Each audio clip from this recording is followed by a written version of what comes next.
Hai, Assalamualaikum semua. Saya Amira, pengedar checklist anda. Di video kali ini, Mira nak kongsikan berkenaan dengan bagaimana kita nak turunkan bacaan kolesterol tinggi dengan cara semula jadi. Okey. Okey, semestinya dengan salah satu vitamin dalam set kolesterol checklist. Okey. Apa itu omega guide? Okey, omega guide checklist ni dia merupakan minyak ikan yang tinggi dengan kandungan omega 3, EPA dan DHA. Ianya terbukti berkesan dalam membantu menurunkan kolesterol yang tinggi. Okey, asid lemak omega 3 yang digunakan dalam uh, checklist ini dia menepati grade pharmaceutical. Okey. So dia bukan fish oil yang biasa-biasalah sebab omega guide checklist ni dia omega guide checklist ini dia berfungsi sebagai menurunkan tahap kolesterol tinggi dan telah menjalani 3 proses penyulingan. Okey.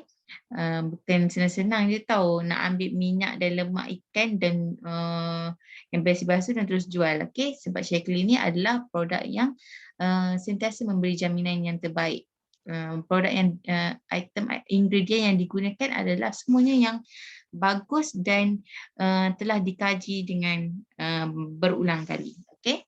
Okay, korang nak tahu tak apa yang terjadi dengan omega guide ni kalau kita letak dalam freezer? Okey. Kalau korang letak omega guide ni, satu contohlah satu kapsul ni, satu soft gel ni korang letak dekat dalam freezer, ianya tak akan beku. Okey, sebab dalam kandungan omega 3, omega guide checklist ni dia tak ada air langsung. Okey. Ianya bukan air dan bukan lemak ikan, tapi ianya adalah minyak ikan yang berkualiti tinggi, yang tinggi dengan kandungan omega 3, EPA dan DHA. Okey. Omega guide ni dia menjalani 3 proses penyulingan bagi memastikan ianya bebas merkuri dan pencemaran. Okey, jadi kenapa pentingnya 3 proses penyulingan dalam penghasilan omega guide ni?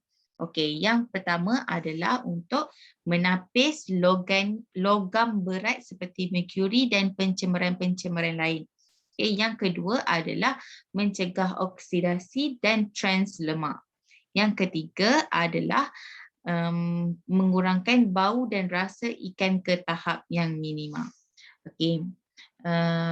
Seterusnya Mira nak menceritakan tentang omega guide checklist ni. Dia semestinya mempunyai kepekatan omega 3 yang paling tinggi berpandukan grade pharmaceutical iaitu sebanyak 85% daripada kandungan omega guide. Okey, dalam kita nak memilih minyak ikan untuk jadikan suplemen hari-hari untuk set diet kita kena pastikan ianya kaya dengan omega 3, EPA dan DHA. Okey, korang boleh baca label dekat belakang botol untuk belakang botol omega guide ni untuk mengetahui adakah ianya hanya banyak dengan lemak ikan atau tinggi dengan omega 3 dan EPA dan DHA. Okey. Seterusnya adalah apa fungsi omega guide ni? Omega guide checklist yang kaya dengan omega 3 ni berfungsi untuk menurunkan kolesterol yang dah lama ada, yang lama bertapa dalam badan kita. Okey. Asid lemak omega 3 yang terkandung dalam omega guide checklist ni lah yang menjadi hero dalam usaha untuk turunkan kolesterol. Biasanya orang yang mengalami kolesterol tinggi ni dia mudah untuk dikaitkan dengan risiko serangan jantung. Okay? Dengan mengamalkan omega 3 secara konsisten di dalam diet harian kita, ia dapat mengurangkan risiko kematian mengejut secara signifikan kerana omega 3 ni dia dapat mencegah daripada penggumpalan darah. Okay? Antara kebaikan lain bagi omega 3 ni adalah ia dapat menurunkan kadar triglycerid dan kolesterol jahat LDL. Ia juga dapat meningkatkan kolesterol baik iaitu HDL, seterusnya menurunkan tekanan darah. kadar triglycerid dalam darah merupakan indikator terbaik bagi mengenal pasti kesihatan jantung kita.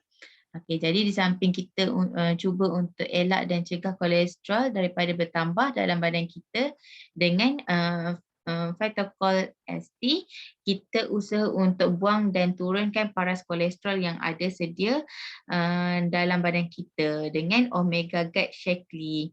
Barulah seimbang kan, okey? Jadi kalau korang nak dapatkan segera Omega Gut Shakely ni, boleh terus hubungi Mira dekat link yang Mira sediakan dekat description. Korang just tekan dan terus WhatsApp Mira untuk Mira consult korang dengan lebih detail. Okay? Jangan lupa follow Facebook dan Instagram Mira untuk info-info selanjutnya. Terima kasih.